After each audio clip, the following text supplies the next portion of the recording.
Hello, नमस्कार। स्वागत है आप सभी का इस weekly market scenario video series में। मैं हूं आपका दोस्त अभिजीत श्रीवास्तव। आज कुछ चीज़ों की बात करनी है जो कि काफ़ी इम्पॉर्टेंट है मेरी नज़र में, तो उनकी बात करने के लिए ज़्यादा टाइम वेस्ट कहीं भी नहीं करेंगे, किसी चीज़ पे ज़्यादा समय नहीं देंगे।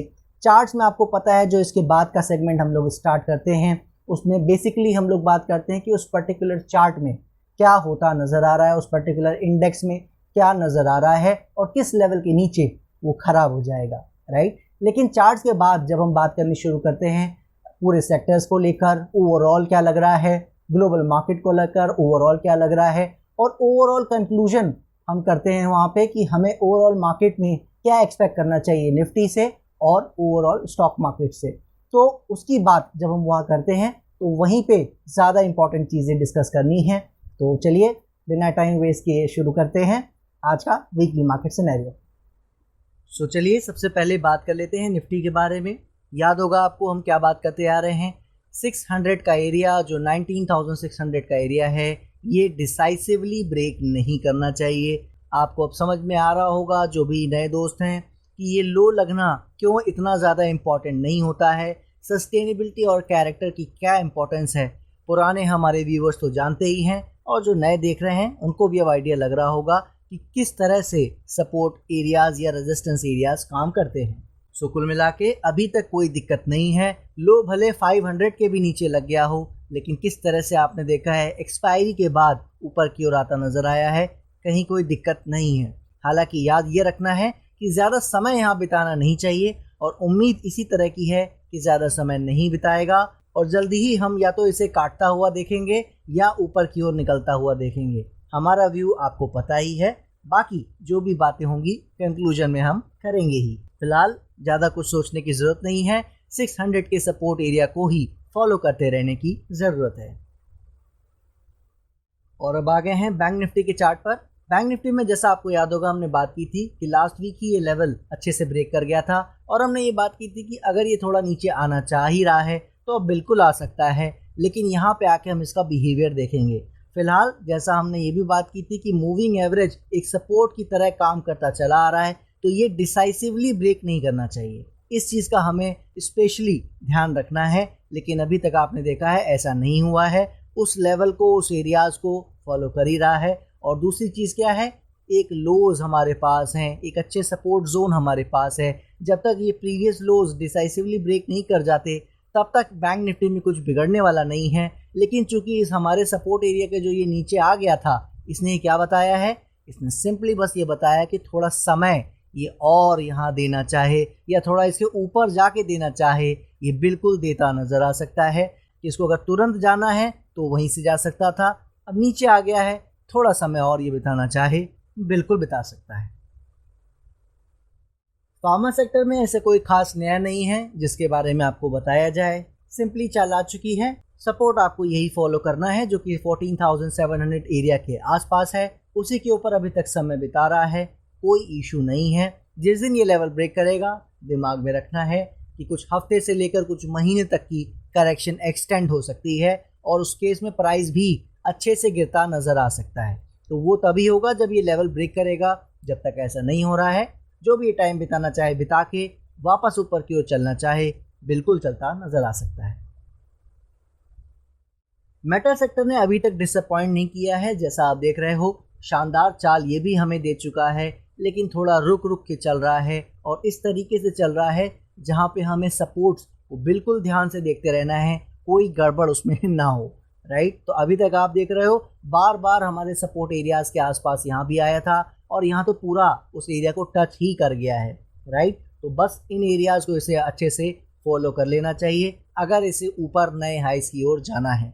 अगर कोई प्रॉब्लम आएगी तो जाहिर सी बात है लेवल ब्रेक करने के बाद हम जान ही जाएंगे, इसलिए ज़्यादा इसमें कोई दिमाग लगाने की ज़रूरत नहीं है। सपोर्ट जो कि 6690 के आसपास है, इसी के साथ इसको देखते रहने की ज़रूरत है। एनर्जी सेक्टर आप देख रहे हो, जैसा हम बात कर गए थे कि नीचे आना काफ़ी नहीं था, जल्दबाजी नहीं करनी है। उसके बाद से आपने देखा शानदार रैली मिली, करेक्शन आया और जो एक हमने रिसेंट एकदम सपोर्ट एरिया दिया है उसी के ऊपर ये आप देख रहे हो काम करता नज़र आ रहा है।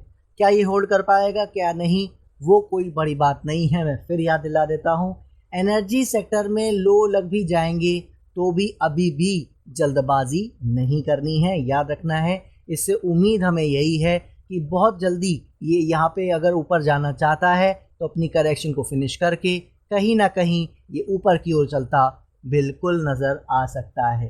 क्या करेगा क्या नहीं वो तो मार्केट और ये इंडेक्स हमें बताएगा ही। फिलहाल कहीं किसी तरह की प्रॉब्लम एनर्जी सेक्टर में नहीं है। और अब आ गए हैं आईटी सेक्टर के चार्ट पर। आईटी सेक्टर में आपको याद होगा हमने बात की थी, सिंपल ये सपोर्ट एरिया फॉलो करना है। इसके नीचे चलेगा तो जाहिर सी बात है ये जो बड़ी रेंज चलती चली आ रही थी उसी के अंदर ये वापस आने की कोशिश करता नज़र आएगा और फिर करेक्शन थोड़ी ज़्यादा हो सकती है और डीप होगी या टाइम में बीतेगा वो तो हम देखेंगे करेक्शन कैसा होगा। लेकिन लेवल ब्रेक करने के बाद हमें आईटी में ज़्यादा ध्यान नहीं देना चाहिए, राइट। लेकिन जैसा आप देख रहे हो अभी तक इतना कुछ हो चुका है मार्केट में, लेवल आईटी सेक्टर के ब्रेक नहीं हुए हैं, फिलहाल उसी के आसपास आया है। यहाँ से कैसे रिएक्ट करता है वो देखना होगा। सस्टेनेबिलिटी याद रखिएगा, 7-8 आवर्स का कैरेक्टर सस्टेनेबिलिटी इस लेवल के नीचे नहीं होनी चाहिए जो कि 31,700 के आसपास है। जब तक इसके ऊपर है आईटी सेक्टर में कहीं कोई दिक्कत फिलहाल नहीं है। ऑटो सेक्टर की कहानी आपको याद ही होगा, लगभग फार्मा जैसी है। जब तक ये अच्छे से करेक्शन नहीं कर लेंगे बहुत बड़े चाल की उम्मीद हमें इनसे नहीं करनी है। हर बार एक बात को रिपीट कर पाना मुश्किल हो जाता है, तो ऐसा नहीं समझना है कि जिस वीक हमने नहीं कहा तो इनके व्यू में कोई चेंज आ गया है, राइट। तो फार्मा, ऑटो, इस टाइप के जितने भी सेक्टर्स की हमने डिस्कशन यहाँ किए थे सब में वही पॉइंट है। ऊपर जाते भी हैं तो पता नहीं कितनी दूर तक जा पाएंगे, लेकिन जब तक चल रहे हैं सपोर्ट के साथ राइड करना है। ये सारी कहानी बताने का मकसद सिर्फ हमेशा से ये रहा है कि जो फ्रेश प्लेयर हैं दूर रहने की उन्हें ज़रूरत है फार्मा, ऑटो जैसे सेक्टर से। बाकी कहीं कोई प्रॉब्लम नहीं है जो नीचे से इसे राइड कर रहे हैं। 15,700 का एरिया जब तक होल्ड कर रहा है ऑटो सेक्टर में ना कोई चेंज है ना ही कहीं कोई प्रॉब्लम नज़र आ रही है। और जैसा अभी हम फार्मा, ऑटो जैसे सेक्टर की बात कर रहे थे, एफएमसीजी का नाम भी आई बिलीव आपको पता ही है, उसी में आता है।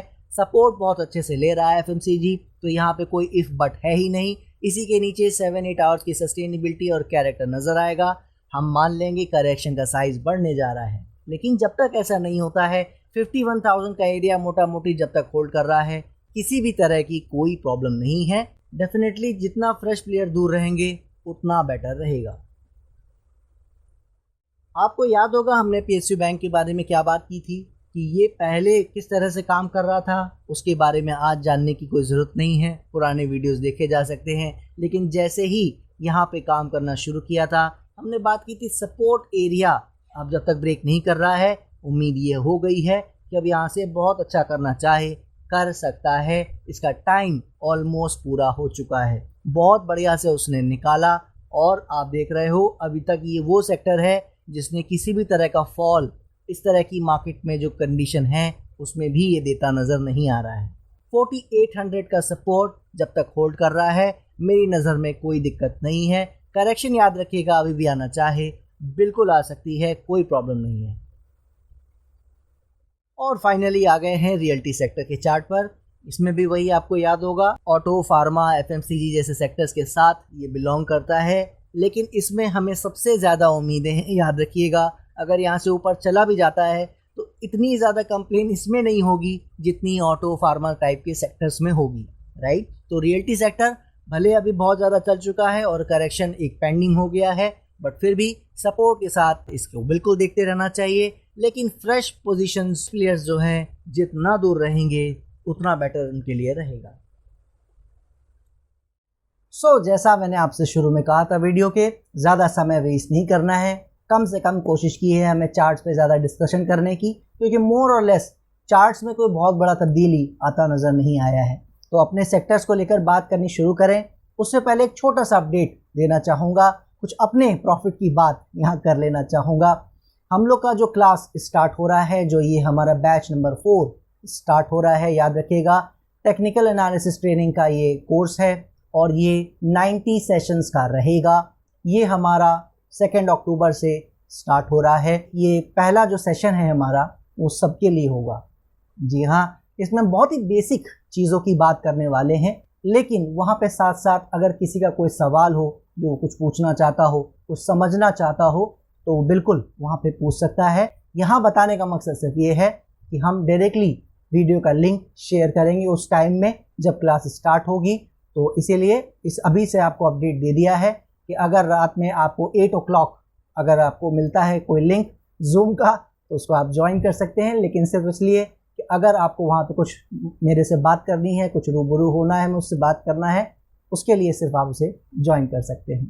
ठीक है, चलिए coming back to the point, sectors की बात सबसे पहले कर लेते हैं। सेक्टर्स में जैसा आपको याद होगा हम बात करते आ रहे हैं कि जैसे जैसे चार्ट चल रहे हैं वैसे वैसे लेके चलना है, लेकिन जो फार्मा है, ऑटो है, एफएमसीजी है, खासकर ये 3 सेक्टर्स, और इसके अलावा साथ में एड ऑन मैंने रियल्टी भी कहा था, क्योंकि रियल्टी से में उम्मीदें और हैं, लेकिन एक बार जो चाल इन चारों सेक्टर में आ चुकी है, इसमें ज़्यादा हाथ हमें नहीं लगाना चाहिए। कोई नीचे से चल रहा है उसको राइड करने में कोई दिक्कत नहीं है, उसी के लिए हम चार्ट पे सपोर्ट देते हैं, राइट। तो वहाँ वैसे कोई दिक्कत नहीं है, लेकिन इसके अलावा ज़्यादा इनमें ध्यान फिलहाल नहीं देना चाहिए। जहाँ पे अभी भी बहुत ऊपर नहीं गए हैं सेक्टर्स और कुछ कोशिश कर रहे हैं अच्छा करने की, सपोर्ट होल्ड कर रहे हैं, वहाँ हमें ध्यान देना चाहिए। ठीक है, तो ओवरऑल सेक्टर में अभी ऐसा कोई प्रॉब्लम नहीं आया है। पहला लेवल ब्रेक करने वाला जो सेक्टर बना है एकमात्र वो बैंक निफ्टी है। उसके बारे में मैंने आपको बता दिया कि अभी जो उसने लेवल काटा है, उसने सिर्फ अभी तक जो इंडिकेशन दिया है वो आने वाले 10-15 सेशंस का एक्सटेंशन बताया था। तो उसमें से कुछ सेशन बीत चुके हैं, कुछ सेशन हो सकता है आगे और बीत जाएं, लेकिन जो लोज लगे हैं वो ब्रेक नहीं करना चाहिए। जैसा चार्ट पे डिटेल दे दी है, तो यहाँ पे उसके बारे में ज़्यादा डिस्कशन नहीं करेंगे। ओवरऑल सेक्टर ठीक है, कहीं कोई दिक्कत वो नज़र नहीं है, बता रहे हैं कोई ऐसा प्रॉब्लम हमें नहीं बता रहे हैं। ठीक है, बात कर लेते हैं ग्लोबल पॉइंट ऑफ व्यू की। ग्लोबल पॉइंट ऑफ व्यू में थोड़ा सा टेंशन बढ़ने लगी है। जी हाँ, डाउ जोन्स जहाँ पे आप देख रहे हो सपोर्ट के आसपास आ गया है। मैं बहुत आराम से कह सकता हूँ कि अभी भी हमारे सपोर्ट को फॉलो कर रहा है, होल्ड कर रहा है अच्छे से, बिल्कुल यहाँ से बढ़ सकता है। लेकिन मैं उसके साथ ये ज़रूर कहना चाहूँगा एक लाइन कि इसे यहाँ आना चाहिए नहीं था, राइट। वो लेवल हमने ज़रूर लेके रखा हुआ है, एक स्टैंडर्ड प्रोसीजर है कि आप लेवल्स फॉलो करते हो, लेकिन साइकोलॉजी की जब हम बात करते हैं और बाकी चीज़ों की बात करते हैं तो ये थोड़ा डीप आ गया है। लेकिन अब क्या ये ख़राब हो ही जाएगा, इसका मतलब ये है? तो देखिए, आज ये कहना मुश्किल है। थोड़ा आप ऐसा कह सकते हो कि ये डेंजर जोन में आ गया है, ऐसी टेरिटरी में जहाँ से कुछ भी हो सकता है। ठीक है, तो लेवल तो हमारे हैं ही, उनको फॉलो करते रहना है, लेकिन डाउ जोन्स डेंजर टेरिटरी में आ चुका है। देखते हैं आगे क्या करता है, राइट। इसके अलावा जैसा मैंने कहा था कि बार बार FTSE घूम के आ रहा है सपोर्ट के आसपास, 3 टाइम्स आ चुका है, लेकिन अभी तक इस बार उसने परेशानी नहीं की जो हमेशा से परेशान करता चला आ रहा है, राइट। तो वो अभी तक तो ठीक काम कर रहा है, कहीं कोई दिक्कत नहीं है। इसके अलावा बाकी जितने भी इंडेक्स हैं, कैक, डेक्स और FTSE की बात कर ही ली है। निकई जो हमने कहा था कि बहुत बढ़िया चाल दे सकता है, जिसने बढ़िया चाल दी थी जापान के इंडेक्स ने, उसके बाद आपने देखा वो थोड़ा सा समय बिता रहा है, आराम कर रहा है, भागा है, आराम कर रहा है, तो कोई खास बात वहाँ पे भी नहीं है, वो गिर ज़्यादा नहीं रहा है, right. That is more important thing. तो यहाँ पे अगर हम ग्लोबल इंडाइसिस की बात करें तो अभी बहुत बड़ी दिक्कत नहीं है, लेकिन डाउ जोन्स जो है स्पेसिफिकली थोड़ा सा परेशानी में नज़र आ रहा है। और उसमें एक इंडेक्स और मैं आज कहना चाहूँगा जो थोड़ा सा परेशानी में दिख रहा है, अभी आया नहीं है, उसी का अपना जो हमारे यहाँ जैसे स्मॉल कैप इंडेक्स होता है, वहाँ पे होता है रसल 2000 इंडेक्स। ये रसल 2000 एक इंडेक्स है जो 2000 स्टॉक्स, जो छोटे स्टॉक्स होते हैं, उनका ये इंडेक्स है। और इस तरह का चार्ट अब आपको नज़र आ रहा है, जो आप मेरे साथ चार्ट देखते आ रहे हो, अगर थोड़ा सा भी अंदाज़ा है, चार्ट आप समझते हो तो आपको नज़र आ रहा है परेशानी में नज़र आ रहा है ये। ठीक है, बहुत अच्छी कंडीशन में नज़र नहीं आ रहा है। तो अब ये यहाँ से क्या करेगा वो हम देखेंगे। पहले से भी परेशानी में था, लेकिन अब और परेशानी दिखा रहा है। तो कहीं ना कहीं रसल 2000 एक अच्छा साइन हमें नहीं दिखा रहा है, यानी कि वहाँ का स्मॉल कैप भी प्रॉब्लम में है, जैसे हम अपने यहाँ के मिड कैप और स्मॉल कैप की बात करते आ रहे हैं। सो कुल मिला के ग्लोबल स्टॉक मार्केट में अगर आज कोई थोड़ी सी परेशानी बढ़ा रहा है, डेंजर टेरिटरी की ओर इशारा कर रहा है, तो वो यूनाइटेड स्टेट्स ऑफ अमेरिका के इंडेक्सेस हैं, यानी डाउ जोन्स और रसल 2000, जो कि वहाँ का स्मॉल कैप है, राइट। तो इस तरह से वो कहीं ना कहीं परेशानी शो करते नज़र आ रहे हैं। इसके अलावा जो हमने बात की थी कि जिस पे ध्यान रखना है ग्लोबली, खासकर डॉलर इंडेक्स। डॉलर इंडेक्स देखिए क्या कर रहा है, वो भी अपने रेजिस्टेंस एरिया को ब्रेक करके 108.9 की ओर जाने की कोशिश कर रहा है। अभी ब्रेकआउट नहीं दिया है, जैसा आप देख रहे हो कैरेक्टर वहाँ विजिबल नहीं है, सस्टेनेबिलिटी भी अभी उतनी ज़्यादा नहीं हुई है। लेकिन इसका मतलब क्या है कि ये भी डेंजर टेरिटरी में चल रहा है कि अगर ऊपर जा भी रहा है या नहीं भी जा रहा है तो भी ऐसी जगह पे वो स्टैंड कर रहा है इस वक्त जो कहीं ना कहीं वो थ्रेट पैदा कर रहा है, वो मुसीबतें पैदा कर रहा है, जो बता रहा है कि कहीं ना कहीं ऊपर जा सकता है। तो जैसा हम बात करते आ रहे हैं कि इन्हें नीचे आना चाहिए, बॉन्ड यील्ड नीचे नहीं भी आएगा, मैंने जैसे कहा था कोई बड़ी बात नहीं है। उसने हाइस काट दिए हैं, जो 52 वीक्स आई हैं उसने ज़रूर काट दिए हैं और वो थोड़ा ऊपर भी जा सकता है, वो कोई ख़ास बात नहीं है। लेकिन मेन जो हमारा कंसर्न था डॉलर इंडेक्स, वो थोड़ा तकलीफ़ में दिखा रहा है और डाउ जोन्स वो भी तकलीफ़ में दिखा रहा है, स्मॉल कैप वहाँ का वो भी तकलीफ़ में दिखा रहा है। तो कहीं ना कहीं कुछ चीज़ें तकलीफ़ में आती नज़र आ रही हैं जो अभी तक नहीं आ रही थी। अभी तक सब कुछ नॉर्मल था, अब ये सारी चीज़ें कहीं ना कहीं डेंजर गेट जो है उसको नॉक करती नज़र आ रही हैं। क्या करेंगी वो हम यहाँ से देखेंगे, लेकिन थोड़ा साइड में नज़र बना के रखने की ज़रूरत है। इसके अलावा जो हमने बात की थी, जो इम्पोर्टेंट सेक्टर्स हैं जिस पे हमें ध्यान रखना है, वो कोई नॉर्मल सेक्टर्स नहीं हैं, वो 2 इंडेक्सेस हैं, वो हैं मिड कैप और स्मॉल कैप हमारे यहाँ के, जिस पे ज़्यादा ध्यान देना है। जी हाँ, अभी तक आपने क्या देखा है, अभी तक वो वहीं पे मोर और लेस स्टैंड कर रहे हैं, करेक्ट कर रहे हैं, लेकिन कोई बहुत ज़्यादा नीचे नहीं आए हैं। मैंने आपको स्मॉल कैप में सपोर्ट दिया था 12,000 का, उस साइड भी आते नज़र नहीं आए हैं, राइट। तो कहीं ना कहीं अपना वो एक एरिया स्टैंड कर रहे हैं, उसको बचा के रख रहे हैं, तो अच्छी बात है अभी तक। लेकिन क्या वो आउट ऑफ डेंजर हो गए हैं या करेक्शन अब नहीं होगी, ऐसा कुछ बता रहे हैं? ऐसा तो अभी नहीं है, राइट। तो अभी भी वो करेक्टिव फेज़ में है, उससे जब बाहर आ जाएंगे तब हम बात करेंगे कि हाँ ऊपर जा रहा है और अभी एक चाल और मिलने वाली है, फिर उस तरह के फेजेस खुलेंगे। लेकिन अभी तो वो यही कह रहा है कि वो रेस्टिंग पीरियड में है और अभी तक उसमें कोई भी चेंज नहीं आया है। और अगर इसके अलावा अगर हम बात करें अपने इंडेक्स निफ्टी की, तो निफ्टी में आपने देख लिया है जैसा हम बात कर रहे थे कि 300 जो था 19,300 का एरिया होल्ड करना चाहिए था, होल्ड किया, ऊपर गया 20,200 के आसपास का हाई लगाया, फिर नीचे आया। हमने बात की थी कि 19,600 का एरिया ब्रेक नहीं करना चाहिए डिसाइसिवली, अभी तक आपने देखा उसको होल्ड कर रहा है, राइट। तो मुझे यहाँ पे कहना चाहिए कि देखा हमने बात की थी कि वो होल्ड कर सकता है और अच्छा कर जाएगा। लेकिन मैं आपको यहाँ ये कहने आया हूँ कि क्या वो ऊपर चला गया है? अभी तक तो गया नहीं है, सपोर्ट के पास स्ट्रगल चल रहा है, ठीक है। और कुछ चीज़ें जो फिर वही बात है, जैसे हम लोग week by week analysis time to time करते हैं और उसको रिवाइव करने की कोशिश करते हैं, क्योंकि जिस चीज़ की ओर हम ज़्यादा से ज़्यादा समय में पहुँचते जाते हैं नज़दीक, वो पिक्चर उतनी ज़्यादा क्लियर होती जाती है, राइट। तो वो जो पिक्चर क्लियर होती जा रही है समय के साथ, वो कुछ और बात भी बताने की कोशिश कर रही है, उसको भी समझ लेते हैं आज। देखिए एक चीज़ तो क्लियर है, इंडियन सेक्टर्स जो हैं वो भी बहुत ज़्यादा प्रॉब्लम तो नहीं कर रहे हैं, लेकिन बाहर के जो इंडेक्सेस हैं उसमें डाउ जोन्स रसेल आपने देखा कैसे प्रॉब्लम कर रहा है। डॉलर इंडेक्स, बॉन्ड यील्ड अगर बढ़ रहा है तो पॉजिटिव तो मार्केट के लिए नहीं है, राइट। भले नेगेटिव हो या ना हो, बाकी सबके अपने अपने व्यूज़ हो सकते हैं।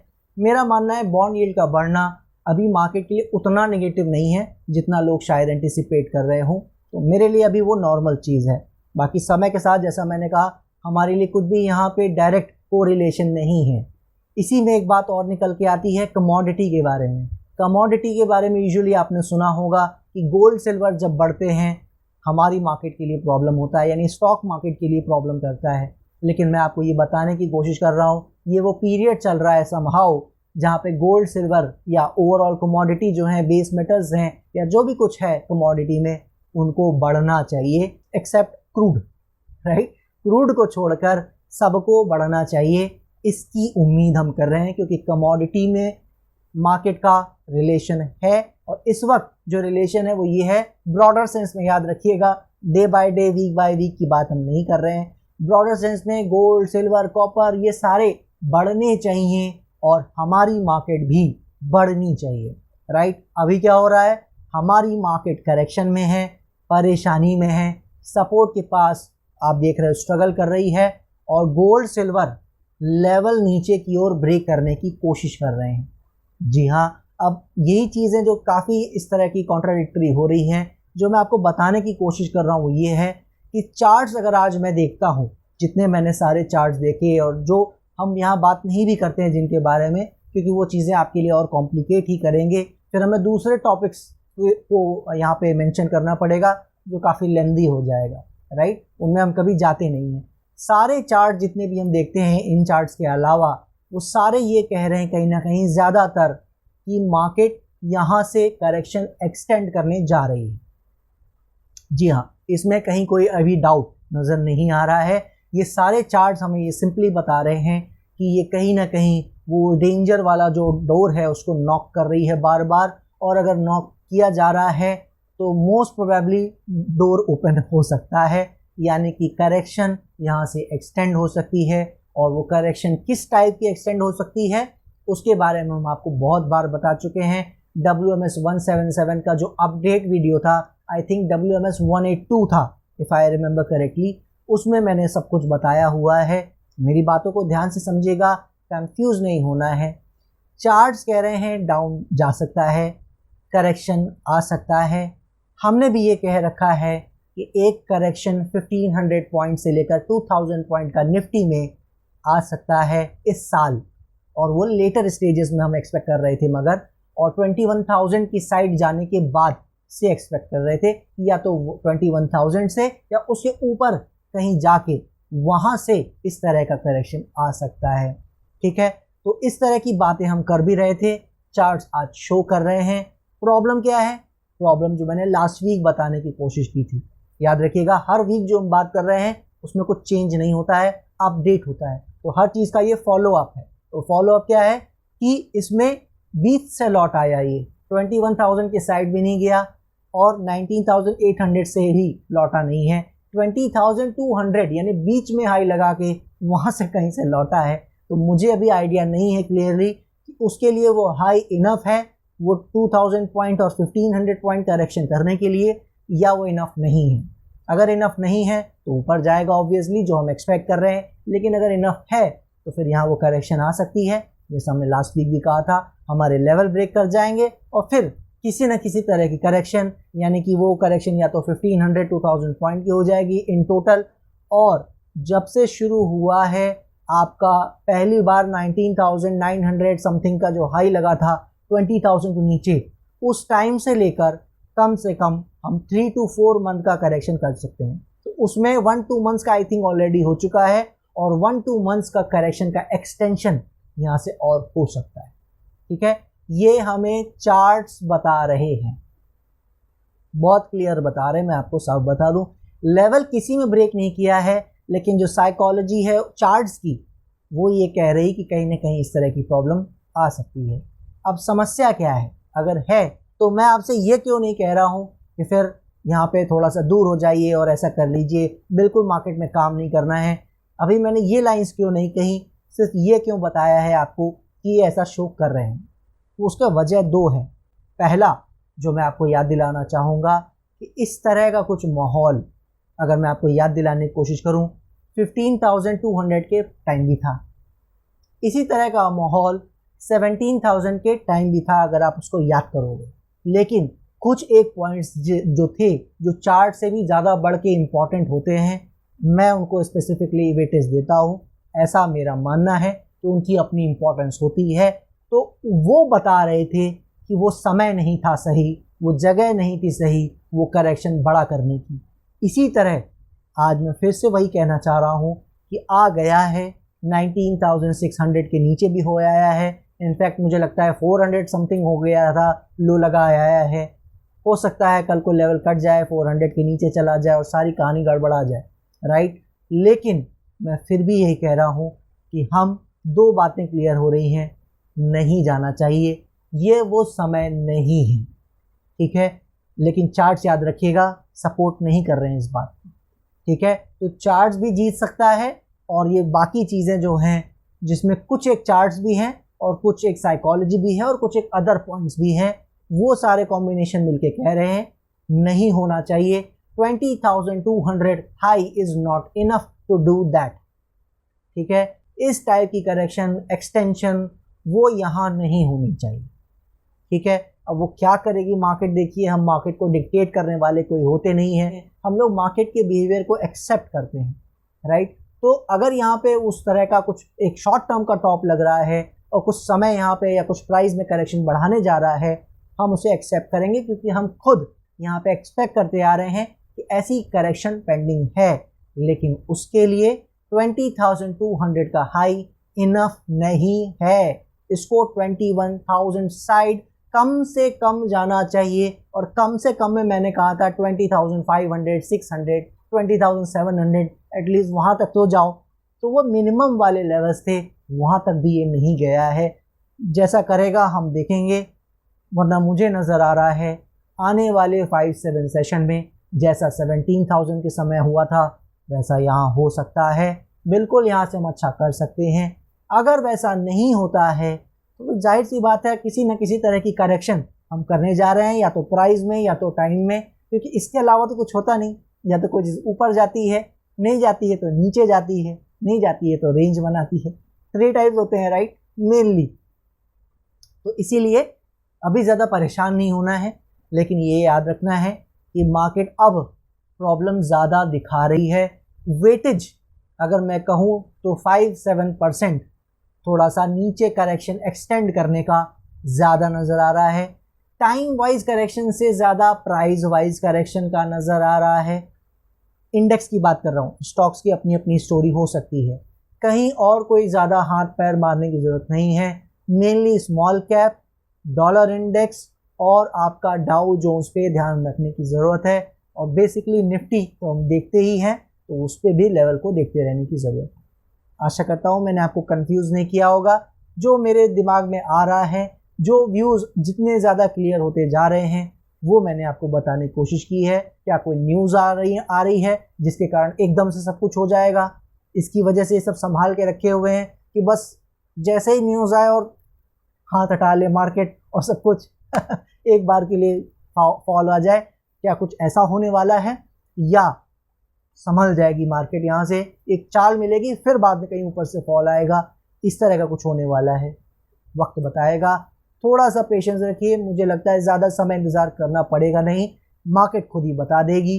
मैंने अपना व्यू आपको बता दिया है।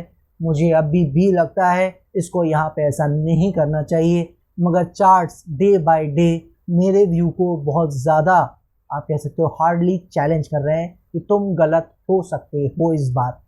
तो अगर हम गलत हो जाएंगे इस बार कोई बड़ी बात नहीं है, लेकिन अगर गलत हो तो हमें ज़्यादा डेंट ना लगे।